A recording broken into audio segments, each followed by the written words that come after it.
नमस्कार दोस्तों, कैसे हो आप। आशा करता हूँ सभी अच्छे होंगे और अच्छे से पढ़ाई कर रहे होंगे। दोस्तों हम पढ़ रहे थे पाचन तंत्र और दोस्तों पाचन तंत्र में हमने छोटी आंत लगभग कंप्लीट कर लिया था। छोटी आंत के एक दो क्वेश्चन बचे हुए हैं दोस्तों, जो कि आज की इस वीडियो में हम कंप्लीट करेंगे। और दोस्तों आज हम बड़ी आंत के जितने भी इंपॉर्टेंट क्वेश्चन हैं दोस्तों, जो कि आपकी एग्जाम की दृष्टि से उन सभी क्वेश्चनों के बारे में चर्चा करने वाले हैं। दोस्तों वीडियो को एंड तक जरूर देखना, क्योंकि मैं प्रत्येक क्वेश्चन का 2 बार रिवीजन करवाने वाला हूं। दोस्तों ये वीडियो सभी प्रतियोगी परीक्षाओं के लिए उपयोगी है। दोस्तों अगर आप हमारे चैनल पर नए आए हो तो मैं आपको बता दूं, मैं बायोलॉजी की चैप्टर वाइज एमसीक्यू करवाता हूं। दोस्तों अब तक मैंने प्रजनन तंत्र, उत्सर्जन तंत्र, ब्लड, श्वसन तंत्र, विटामिन्स आदि की एमसीक्यू सीरीज करवा रखी है। आपको नीचे लिंक डिस्क्रिप्शन में मिल जाएगा, आप जाकर चेकआउट कर सकते हैं। चलिए दोस्तों आज की क्लास स्टार्ट करते हैं।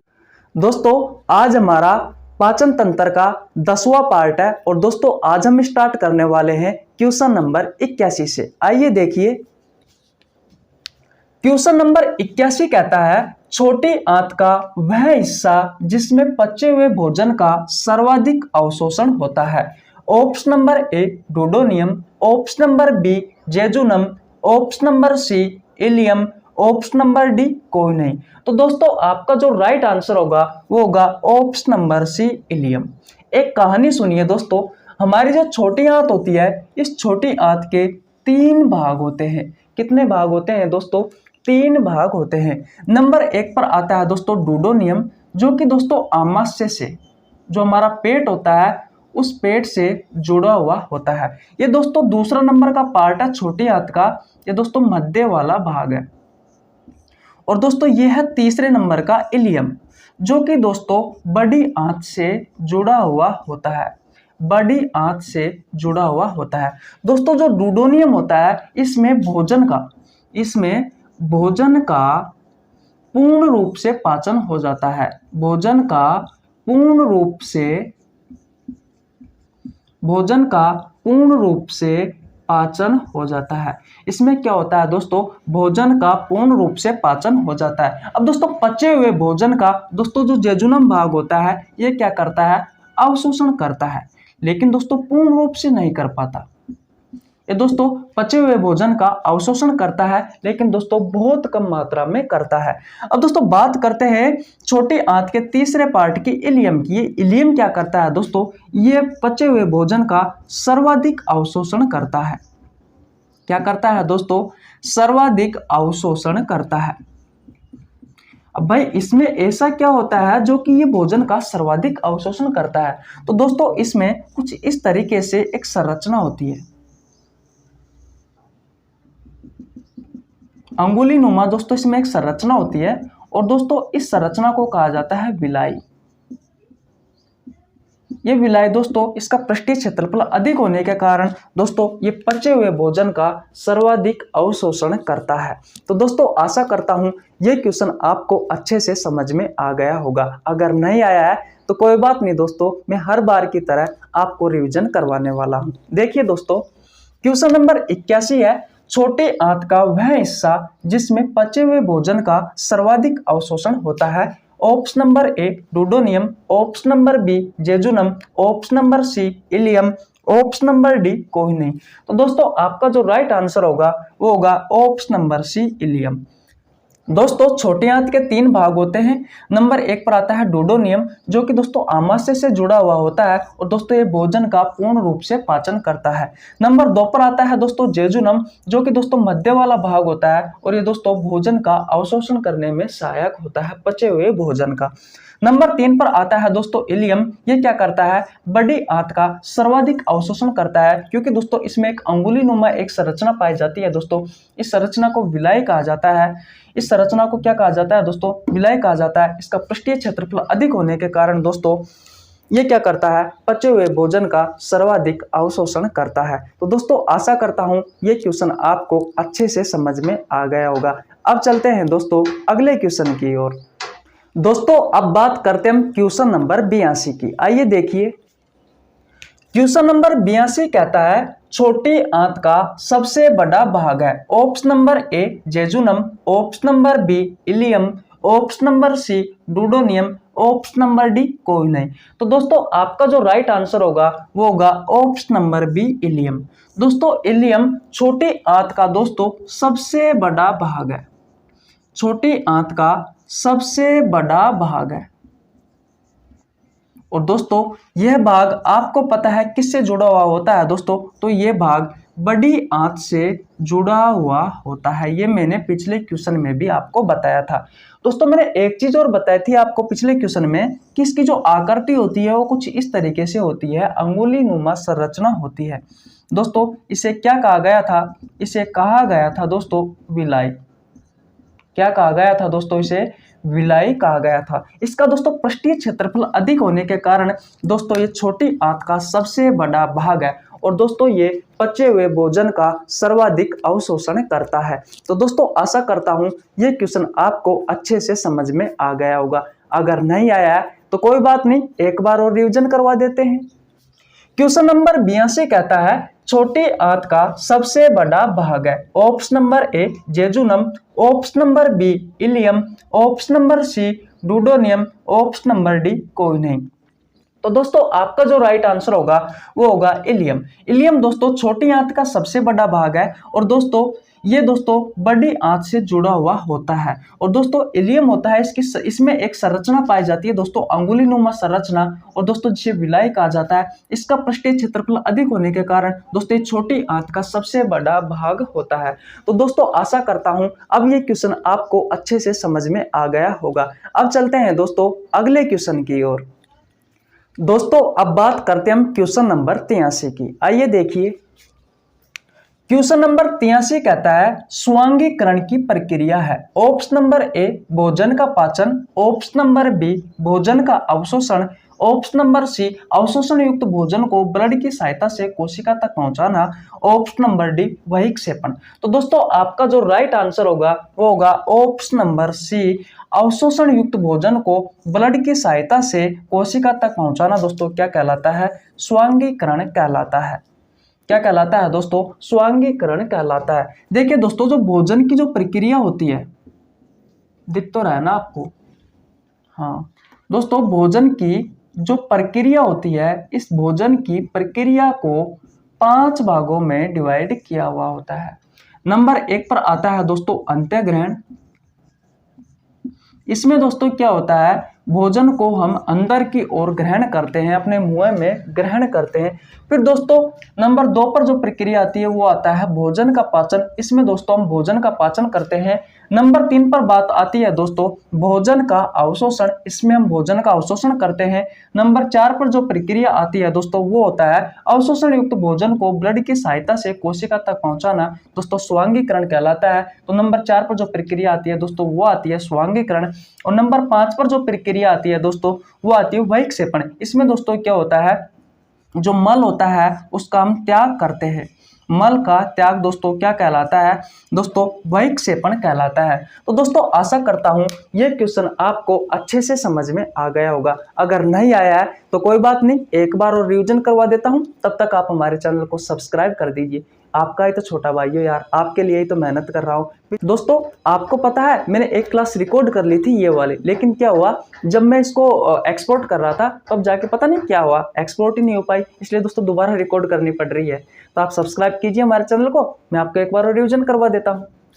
देखिए दोस्तों क्वेश्चन नंबर 83 है स्वांगीकरण की प्रक्रिया है। ऑप्शन नंबर ए भोजन का पाचन, ऑप्शन नंबर बी भोजन का अवशोषण, ऑप्शन नंबर सी अवशोषण युक्त भोजन को ब्लड की सहायता से कोशिका तक पहुंचाना, option number D बहिक्षेपण।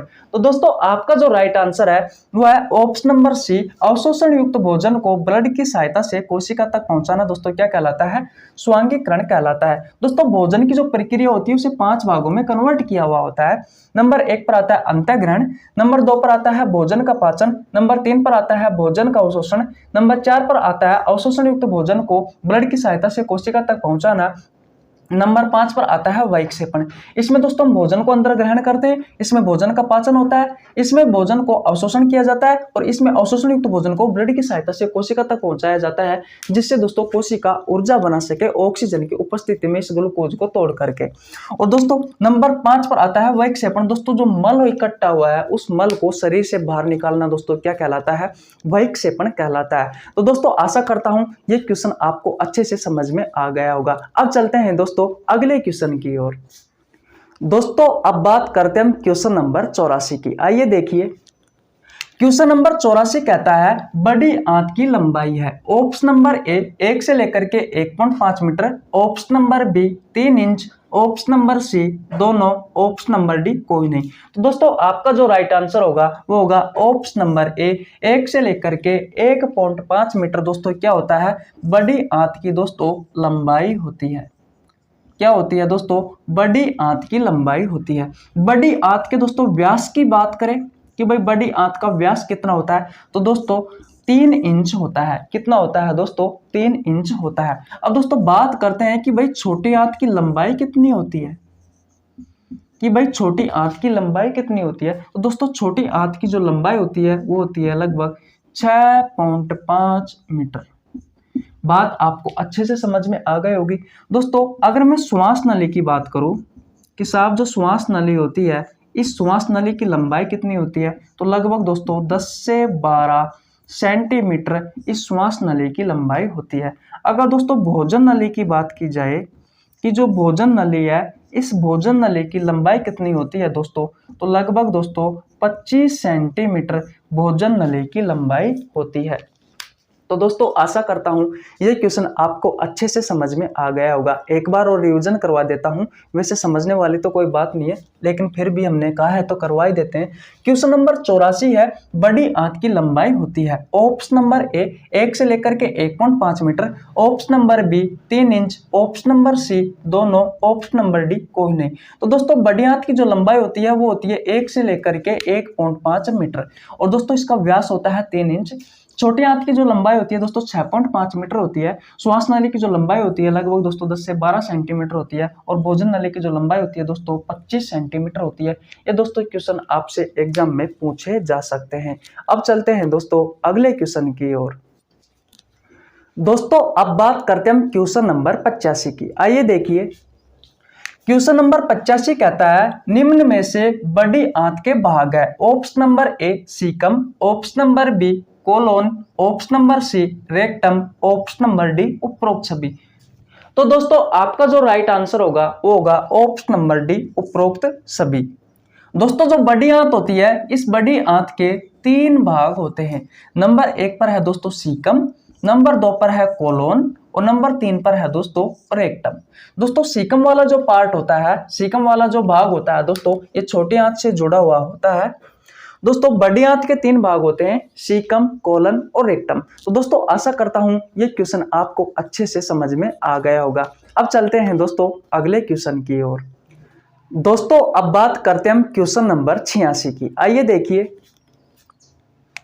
Question number 86 कहता है बड़ी आंत का सबसे बड़ा भाग है। Option number A caecum, option number B colon, option number C rectum, option number D कोई नहीं। तो दोस्तों आपका जो राइट आंसर होगा वो होगा ऑप्शन नंबर बी कोलोन। इस कोलोन में क्या होता है दोस्तों, बड़ी बड़ी नलिका लगी हुई होती है। इस कोलोन वाले भाग में बड़ी बड़ी नलिकाएं होती है दोस्तों बहुत सारी। और ये नलिकाएं क्या करती है, जो हमारा मल होता है इस मल में से पानी का अवशोषण करती है। मल में से पानी का अवशोषण करती है। मल में से क्या करती है दोस्तों, पानी का अवशोषण करती है। और दोस्तों यह बड़ी आंत का सबसे बड़ा भाग होता है।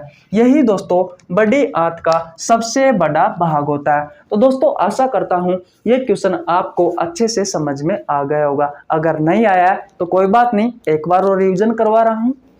क्वेश्चन नंबर 86 कहता है बड़ी आंत का सबसे बड़ा भाग है। Option number A caecum, option number B colon, option number C rectum, option number D कोई नहीं।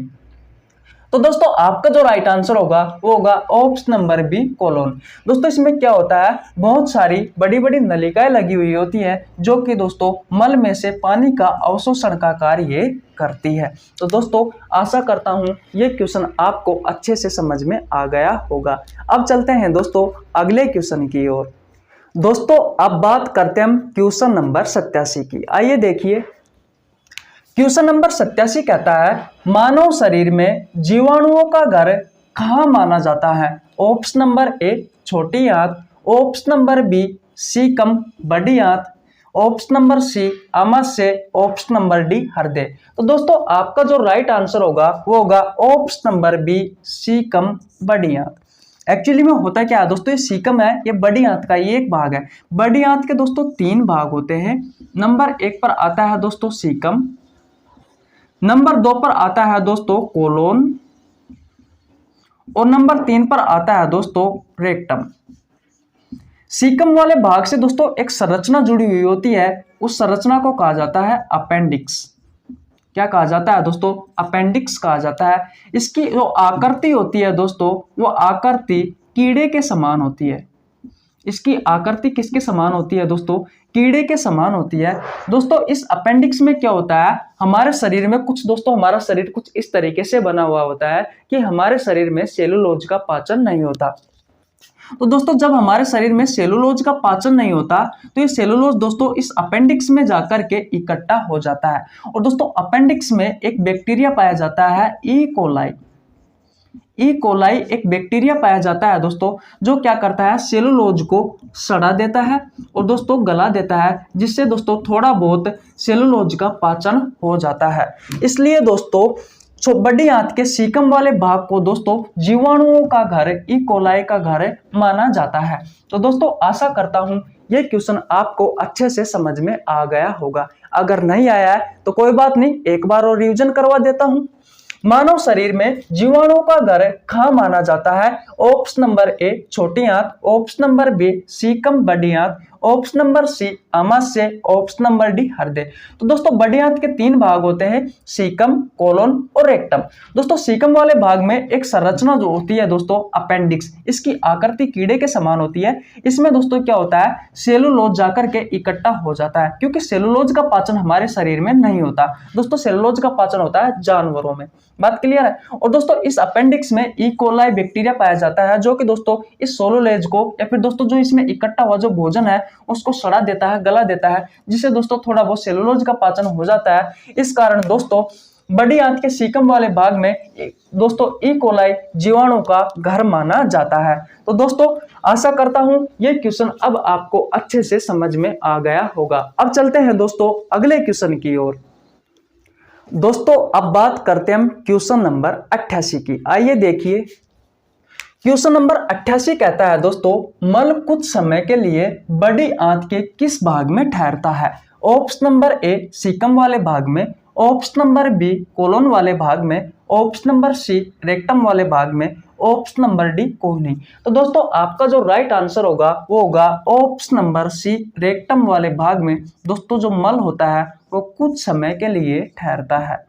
मल होता है ये कुछ समय के लिए ठहरता है, कुछ समय के लिए ठहरता है। बात क्लियर है? दोस्तों बड़ी आंत का जो कोलोन वाला पार्ट होता है ये क्या करता है, जो मल होता है इस मल में से पानी का अवशोषण करता है। पानी का क्या करता है दोस्तों? अवशोषण करता है। पानी का अवशोषण करता है। जबकि सीकम वाले पार्ट में दोस्तों अपेंडिक्स जुड़ा हुआ होता है सीकम वाले पार्ट से, और ये अपेंडिक्स क्या करता है दोस्तों सेलुलोज के पाचन में सहायक होता है। थोड़ा बहुत सेलुलोज के पाचन में सहायक होता है। सेलुलोज के पाचन में क्या होता है दोस्तों सहायक होता है। तो दोस्तों आशा करता हूं ये क्वेश्चन आपको अच्छे से समझ में आ गया होगा। अगर नहीं आया तो कोई बात नहीं, एक बार और रिवीजन करवा देता हूं। देखिए क्वेश्चन नंबर 88 कहता है मल कुछ समय के लिए बड़ी आंत के किस भाग में ठहरता है? Option number A caecum, option number B colon, option number C rectum, option number D कोई नहीं। तो दोस्तों रेक्टम वाले भाग में ठहरता है मल कुछ समय के लिए। कोलन वाले भाग में क्या होता है दोस्तों, जो मल होता है इस मल से पानी का अवशोषण किया जाता है। सीकम में क्या होता है दोस्तों, जो हमारी अपेंडिक्स होती है, इस अपेंडिक्स में दोस्तों सेलुलोज आकर के इकट्ठा हो जाता है और दोस्तों इस अपेंडिक्स में ई कोलाई नामक जीवाणु पाए जाते हैं जो कि दोस्तों सेलुलोज को गला देते हैं, सड़ा देते हैं, जिससे दोस्तों थोड़ा बहुत सेलुलोज का पाचन हो जाता है। तो दोस्तों अब चलते हैं अगले क्वेश्चन की ओर, क्योंकि आपको ये क्वेश्चन अब अच्छे से समझ में आ गया होगा क्योंकि मैंने आपको 2 बार बता दिया है। चलिए अब चलते हैं अगले क्वेश्चन की ओर। दोस्तों अब बात करते हैं हम क्वेश्चन नंबर 89 की। आइए देखिए क्वेश्चन नंबर 89 क्या कहता है दोस्तों कि कौन सा पाचक रस है जिसमें एंजाइम नहीं होता किंतु पाचन में सहायक होता है। ऑप्शन नंबर ए पित्तरस, ऑप्शन नंबर बी आंतर रस, ऑप्शन नंबर सी कायम, ऑप्शन नंबर डी कायल। तो दोस्तों आपका जो राइट आंसर होगा वो होगा ऑप्शन नंबर ए पित्तरस। इस पित्तरस में दोस्तों एंजाइम नहीं पाए जाते किंतु यह पाचन में सहायक होता है। दोस्तों पित्तरस का जो निर्माण होता है, पित्तरस का जो निर्माण होता है दोस्तों वो होता है लीवर में और दोस्तों ये जमा जाकर के होता है पित्ताशय में। कहाँ जाके जमा होता है दोस्तों, पित्ताशय में जाकर के जमा होता है। दोस्तों आंतर रस है, इस आंतर रस का निर्माण होता है छोटी आंत से और दोस्तों इसमें एंजाइम होते हैं।